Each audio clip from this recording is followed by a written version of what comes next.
Welcome to Redbeard Radio. I am Brian Keith, and today we are talking about a problem. The problem is, when I was a child, I would read the comic section of the newspaper. And then when I was a little bit older, I would read the opinion section. And I would see my parents reading the paper every day, just like everyone did, right?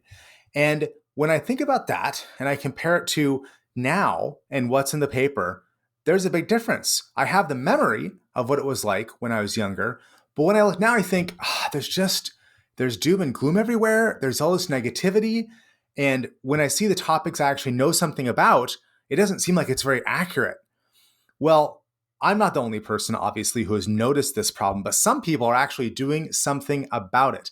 Nic Mattson of 13 Stars Media is joining us on the podcast today to talk about how news has changed and what the next version of news can be like that can actually uplift us while keeping us informed instead of the current mainstream media negativity. And he's going to tell us about really how to also use the news to enliven our local communities. Nic, welcome to the show.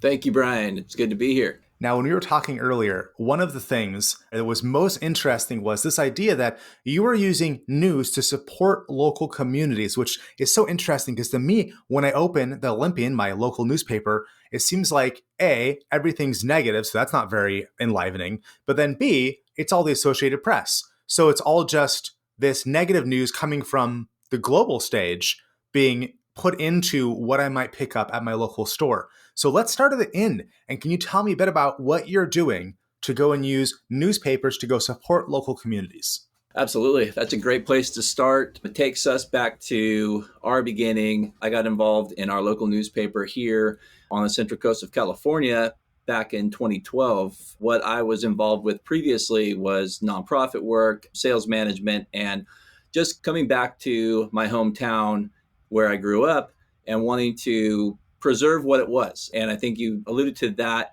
idea, kind of a nostalgia, right? In a sense of what life was like when we grew up and when I wanted to raise a family. The place where I grew up was actually one of the better places I found all across the country. So I came home, wanted to do that, raise my family, and give them as great a childhood as they could get in an area. We have a pretty small town here, so I got involved looking to get involved in keeping it really kid-friendly, keeping it community-oriented. It was a place where people still said hi to random people walking down the road. And when people noticed that, people would come into our store and mention people around here are so friendly. And it was just that kind of thing that I wanted to be a part of and continue to do for my community. So I got involved in nonprofits. And that led me to the idea that there's not enough publicity for the good things that are happening. So that led me to journalism, and I got involved in our local newspaper. So just being a part of that, especially in the sports area, I got to enjoy kind of the best of what life had to offer here. And as I grew up in the industry over the next 5 years, I evolved my position on what I wanted to produce and what I wanted to deliver to my community. And that was at the exact same time that social media, between 2012 and 2017, that social media was evolving rapidly. And what I found in my little corner of the world was we live in a place that's almost paradise in comparative to many other places around the world. We're very near the beaches. There's hiking trails, there's rivers and lakes and nature, and there's a lot of the things that plague cities didn't exist here.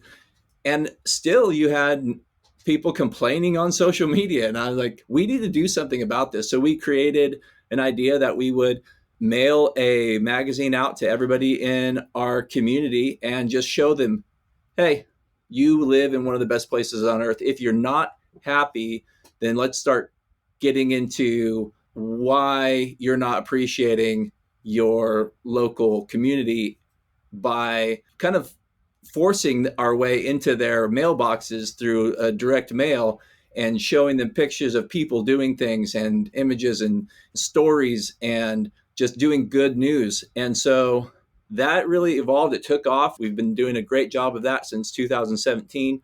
And then we bought the local newspaper in 2019, where I started my journalism career. And then what we did with that is we transformed that newspaper immediately to putting good news on the front. It's all local. Like you said, we want to make communities better through print. We want to deliver good news. And so we put that on the front. We're not leading with fires, car accidents, crime. We lead with good news, and then we have all the rest of that hard news on the inside, and people go for it. We've had a really great response from that. So I just think that when it comes to doing something for your community and really taking an active role in making it better, and I worked with a lot of nonprofits. Nonprofits are all about solving problems. They're very focused on the problems. And our approach in media is focusing on a solution, focusing on good things that are happening in the community. I tell you, we do get some emails from people who say we try to paint too rosy of a picture. But I say, you know what?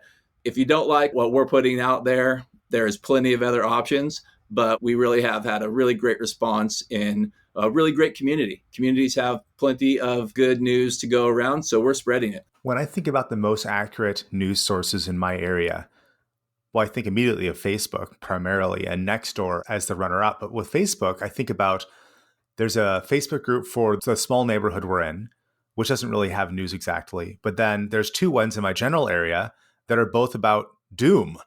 One is a bunch of people who follow the police and fire scanners. So they provide us, here's what's actually happening. You know, that road has a traffic accident. Don't go there. Yeah. And then another Facebook group is dedicated to documenting the incredible drug addict and destruction epidemic in Olympia. So that's accurate, but it's also, you go there and what's at the top of your page? Well, it's the most viral of the content released within this group. And the group in of itself is a stated group where people can complain about issues that the politicians are not solving and refuse to address. And if I want to go find out what's happening, man, that's horrible. Or I could go grab a local paper, local quote unquote, from the grocery store, and that's going to tell me horrible things that I occasionally accidentally look at it when I'm walking by, right? And I hear about war, destruction, mayhem. How do I get from where I am in my information space, where my answer is, if I want good news, I'll just ignore all the news, right? That's how I get good news, is an absence of bad news. But you're actually pumping positive information into people's worlds. How do I get more of that here? Oh, I love that question because it inspires me to assess your community and find out where your nearest printing press is and take an example of what we've done and go and sell it and start mailing it into people's homes. Well, I can tell you the answer is that in Olympia, it's Capital City Press that my family's used for decades. And then down in Centralia, there's a place called Gorham Press, I believe, Gorhum, that when I was looking at getting a perfect bound book manufactured, Capital City Press had talked to Gorham Press. So they're the nearest facility with that kind of functionality. Okay. And I think, hey, Chehalis is a ways from where I live, but if I could get news about how wonderful things are going in Lewis County, well, yeah, okay. I live close to Lewis County. I'd love to hear about how wonderful everything is. Right. And we're oriented toward things that matter in our society. And it's not that and we call them pejoratively a little bit ambulance chasers. It's what newspapers were before the onset of social media. We have groups just like you described that are actively on the scanner, telling people where accidents are, fires breaking out, and they provide that service. And my wife and I had this conversation yesterday. My wife is a co-publisher, co-founder of our company, and we discussed this yesterday that we aren't trying to compete with those people on the news level. We appreciate what they do. They chase it. This is worth noting. We had a gentleman, and he was known as Slow Stringer. He was an independent Facebook page, and honestly, he changed this area entirely because he was so good at what he did. He was always the first on every scene. He was so accurate in his descriptions. He was embraced by all of the fire departments, all of the police departments, and he never showed his face. He was like a phantom. There was a lot of assumption that he was actually a member of the police or the fire because he was so fast. And He'll probably never be eclipsed in his ability to do what he did, but he set a new standard for that kind of journalism. He was a true journalist as well. And a lot of these Facebook groups, they're not quite to that level, but they do provide a service in identifying, some of those breaking news stories that are happening that aren't big enough to get onto the newspapers or the page, but they do have a service. So what that freed us up to do really in this evolution of media is to focus then on the good people doing good things. We have in Atascadero here, we have a snake rock that is competing for a Guinness World Record. A snake rock is a painted rock chain that people paint a rock and they set it next to the other rocks, and it begins to grow this very long chain of rocks. And we have a person on that beat. So with the dichotomy and the relationship between social media and newspaper, it is actually giving us more of an opportunity to focus on and orient our resources toward those types of things that are important. So when we look at the nationwide problem that media is facing, it's going to take community newspapers and community people to come together and run this business for this purpose, because the national chains, the AP, they are not going to cover this stuff that is really intrinsic to a community. It brings people together, whether it is a project to help some homeless or just go into the riverbed and clean out the riverbed. Those things are things we can amplify and really appreciate about our community. And the ambulance stuff and the addiction stuff and all of that, all of those items, we can focus on them when they reach a level of importance that needs a deep dive. But there are ongoing issues that don't really sometimes have a solution. So for us, we have identified a platform and a cohesion with this group that allows us to bring all of those people together that can focus on this. The advertisers get behind it and the subscribers get behind it. And we all of a sudden are producing what we consider the next generation of hometown newspapers with this purpose in mind and a vision to make communities better through print. That's wonderful. One of the things you talked about in our earlier conversations is about what it does to your brain when you read good news. And when you read bad news, I, as a person who occasionally advertises on Facebook, Twitter, wherever, I know that if you read a news story on Facebook or a post of any kind, it makes you a little bit anxious that that's what the advertisers need, because then you want to relieve your anxiety, which sometimes you want to click something and then you sometimes buy something. So the advertisers all have a vested interest in anxiety producing stories. And so the Facebook algorithm, of course, optimizes for anxiety producing stories, which is why 10 minutes there or on the Twitter timeline or Instagram, whatever, you'll probably be pulling your hair out because the algorithms want to sell more advertising. But you have a different model and you have a different perspective on the nature of what good news does to your brain. And some folks listening might not be familiar with the chemical stuff that's happening in your head when you read good news instead of reading anxiety producing, ad selling bad news. Can you give us a primer on what it does to your head when you're reading good news on that front page? What I'd say, without stepping out of my area of expertise, I do pay attention to the dose, the dopamine, oxytocin, serotonin, and endorphins that react in our brain to give us the good feelings that we feel throughout the day. You mentioned it. There is news that will drag you down. It will create a negative feeling. It'll create anxiety, nervousness, uncertainty. And then there is a profitable industry that creates a new pill that will help you solve all of those issues. So those are hand in glove, a good marriage of industry. It's actually creating patients and creating its clientele. When we're looking at good news on the front, we are trying to tap into that same dose, and we want to give people something to look forward to. When we live in a small community, and I was having a discussion with somebody I worked on a nonprofit with about keeping a community together and what makes it special. And I think there's a limit to how many people can actually be in like one specific place before you just lose like the accountability to each other, and you create a more anonymous identity within the public life. Like I lived in Las Vegas for a while. You could be anonymous in Las Vegas. You can go all over that city and nobody knows who you are.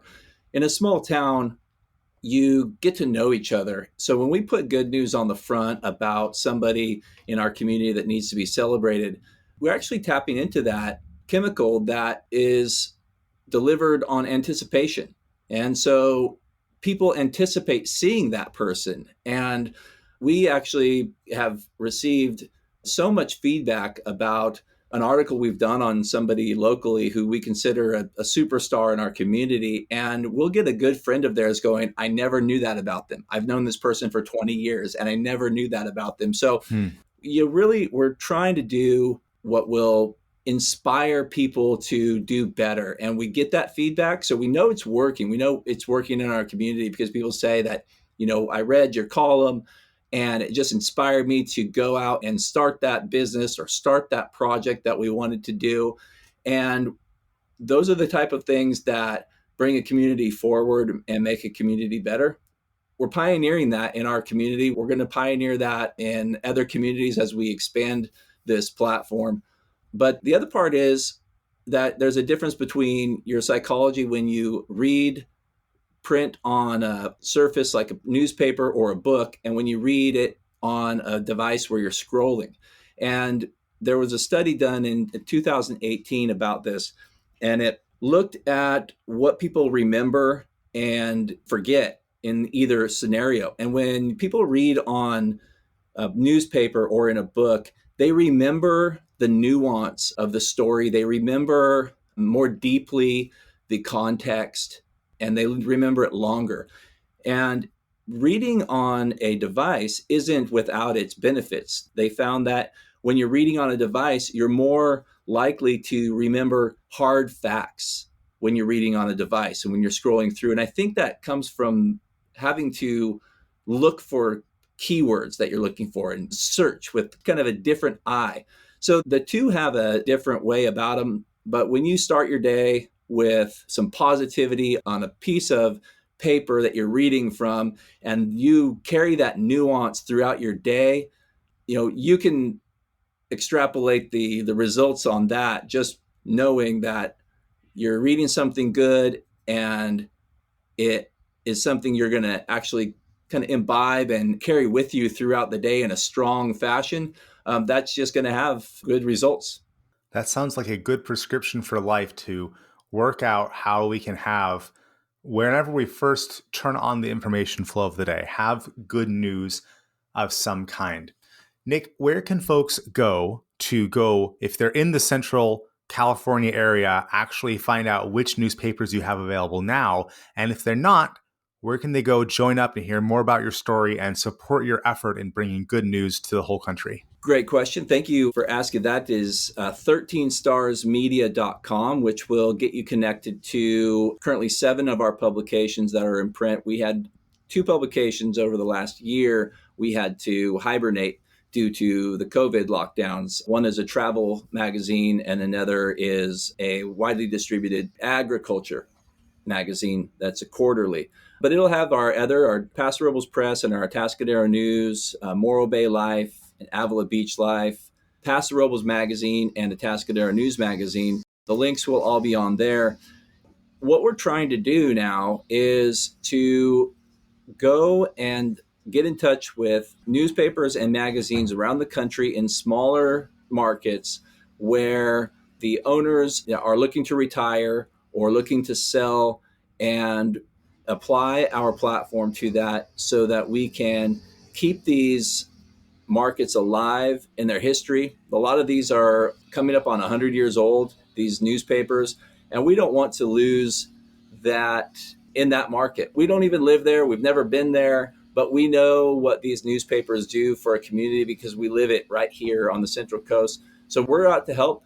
That's my full-time job at this point, is seeking out newspapers and connecting with them to find out how we can help them transform their newsrooms and connect with their communities in a new way. We know that things have changed dramatically over the past 10 years. And a lot of the older publishers, they're just going to keep doing what they've been doing without a big transformation because it's worked for them for so long. And at some point, you just stop being willing to transform your entire operation. So we want to come in and help them do that, either by buying their newspaper or by integrating with them in a way that makes sense to both parties.